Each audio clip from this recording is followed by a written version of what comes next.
નમસ્કાર દર્શક મિત્રો, હું આશિષ દરજી. તમે જોઈ રહ્યા છો સમાચાર મેં આગે ન્યૂઝ. હવે જોઈએ આજના સમાચાર. અમદાવાદમાં જગન્નાથજીની રથયાત્રા પૂર્વે ગુજરાતમાં મોટી આતંકવાદી પ્રવૃત્તિઓનો અંજામ આપવાના મનસૂબા ઘડી રહેલા પાકિસ્તાની હેન્ડલરોના આંકા ઉપર સુરક્ષા એજન્સીઓએ પાણી ફેરવી દીધું છે.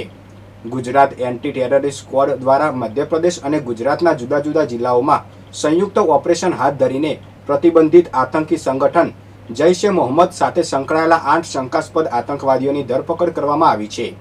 આ આતંકીઓ પાકિસ્તાની હેન્ડલર્સના સીધા સંપર્કમાં રહીને ગુજરાતમાં આતંકી નેટવર્કને સક્રિય કરવાનું કામ કરી રહ્યા હતા. આ સમગ્ર તપાસનો દોર હવે બનાસકાંઠા જિલ્લાના પાલનપુર તાલુકાના બાગળ ગામ તરફ કેન્દ્રિત થયો છે, જ્યાંથી પકડાયેલા આરોપીઓને સાથે રાખીને એટીએસની ટીમે ઘટના સ્થળે સર્ચ ઓપરેશન અને સીન રિકન્સ્ટ્રક્શન હાથ ધર્યું છે. તપાસ દરમિયાન આતંકીઓના ઘરેથી વાંધાજનક સાહિત્ય ભરેલા 2 મોટા થેલા પણ જપ્ત કરવામાં આવ્યા છે.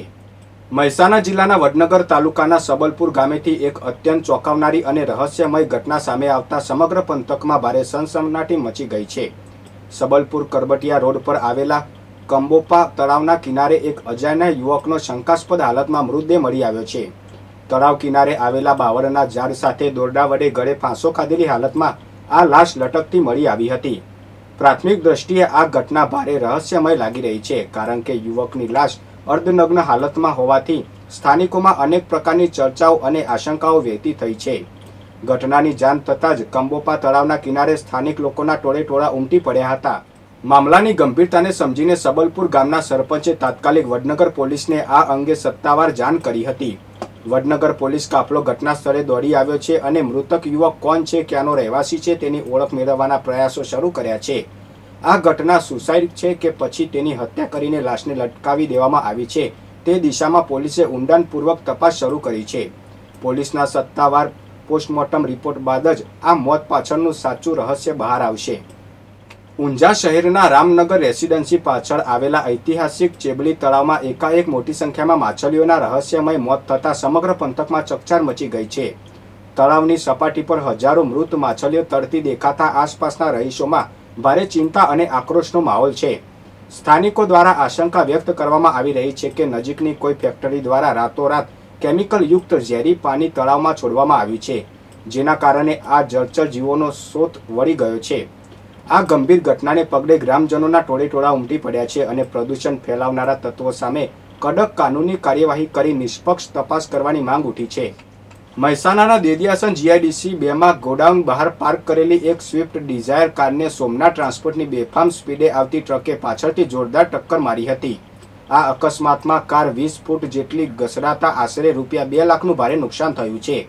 અકસ્માત સર્જી ટ્રક ચાલક ફરાર થઈ ગયો છે. વેપારી જીતેન્દ્ર કુમાર શાહની ફરિયાદના આધારે મહેસાણા તાલુકા પોલીસે ગુનો નોંધી તપાસ હાથ ધરી છે.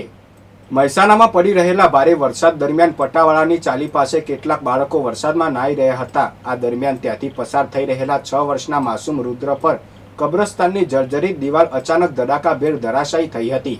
વજનદાર કાટમાળ નીચે દબાઈ જવાથી રુદ્રનું ઘટના સ્થળે જ કરુણ મોત નીપજ્યું હતું, જ્યારે અન્ય બાળકોનો આબાદ બચાવ થયો હતો.